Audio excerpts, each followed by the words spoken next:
அன்னை நிலம் அரிட்டாப்பட்டி என்பது நம்முடைய தாய் மடி. அதை காப்பது அரிட்டாப்பட்டி மக்களின் கடமை அல்ல. இந்த மண்ணில் மகனாக பிறந்து மானமிக்க தமிழ் தாயின் மாறிலே பால் குடித்த ஒவ்வொரு தமிழ் பிள்ளையினுடைய பிறவி கடமை. அதுவே ஒரு பிடி மண்ணை உயிரை கொடுத்தேனும் தொடவிடாமல் தடுப்போம் என்கிற உறுதியை இந்நாளில் ஏற்போம். இது ஒரு போராட்டத்தின் தொடக்கம்தான், ஒரு பேரறிவிப்பு தான்.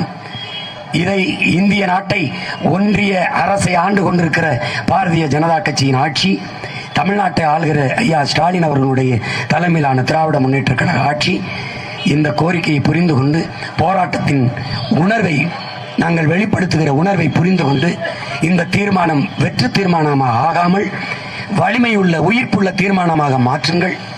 நீங்கள் நிறைவேற்றிய தீர்மானத்தில் இது ஒன்றாவது வென்ற தீர்மானம் என்று காட்டுங்கள். இன்றைக்கு நம்பாத நாங்கள் அன்று நம்பி உங்களுக்கு வாழ்த்து சொல்லுவோம். இல்லை என்றால் எங்களை களத்தில் இருந்து அப்புறப்படுத்துவது, வீழ்த்துவது இன்னைக்கு அனுமதி தராமல் ஒரு ஓரத்தில் நிறுத்தியிருக்கிறீர்கள்.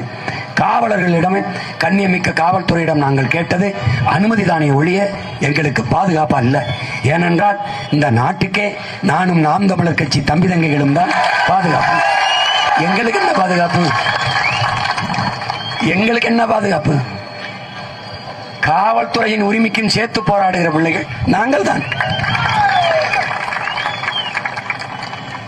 எங்களுக்கு அனுமதி தராத, அனுமதியை மறுத்த காவல்துறையில் அவர்களுடைய வாரிசுகள், அவர்களுடைய சந்ததியினர்களும் நல்ல காற்று, நல்ல தண்ணீர், நல்ல உணவு கிடைத்து வாழ வேண்டும் என்பதற்காகத்தான் இந்த வீதியில் நின்று நாங்கள் போராடி கொண்டிருக்கிறோம். இந்த மேடை இது வரலாற்று சிறப்புமிக்க ஒரு மேடைதான். எங்கள் தலைவர் எங்களுக்கு சொன்னார், பிரிட்டிஷ்காரர்கள் நம்மளை அடக்கி ஆண்டார்கள், அடிமைப்படுத்தி ஆண்டார்கள். ஆனால் சுதந்திரம் கேட்டு போராடினோம், போராடுவதற்கான அனுமதியவாது தந்தார்கள். அந்த குறைஞ்சபட்ச ஜனநாயகமாக அவர்களிடம் இருந்தது. விடுதலை பெற்ற நாட்டில் இவர்கள்ட்ட அந்த ஜனநாயகமும் இல்லை. இவர்களும் போராட மாட்டார்கள், போராடவும் நம்மளை விட மாட்டார்கள். ஆனால் இந்த மேடை வரலாற்று சிறப்புமிக்க மேடை. இந்த மேடையில் நின்று பேசிய சீமானும் அவன் தம்பி தங்கைகளும் தான் தமிழ்நாட்டின் சென்ட் ஜார்ஜ் கோட்டையிலே ஏறி நின்று அதன் கொடியை ஏற்றி ஒரு நாள் இந்த நாட்டுக்கு மக்களுக்குமான பாதுகாப்புக்கான சட்டத்தை நிறைவேற்றினார்கள் என்ற வரலாற்று பதிவு வரும். அதனால் என் தம்பிகள் இந்த மேடையை ஆவணப்படுத்தி வையுங்கள். அன்று ஒரு நாள் என் தங்கைகள் எல்லாம், என் தம்பிகள் எல்லாம் உறுதிமொழி எடுக்கும் போது, நீதானே என்னை இந்த குட்டியானையில ஏற்றி விட்ட பையன், நீதானே தம்பி. புரட்சி என்பது ஒரு தலையில் மாற்றம். மேலே இருப்பது கீழே வரும், கீழே இருப்பது மேலே போகும்.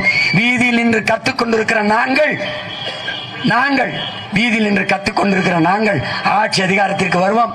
ஆட்சி அதிகாரத்தில் இருக்கிற நீங்கள் ஒரு நாள் வீதிக்கு வருவீர்கள். இதற்கு பெயர்தான் புரட்சி.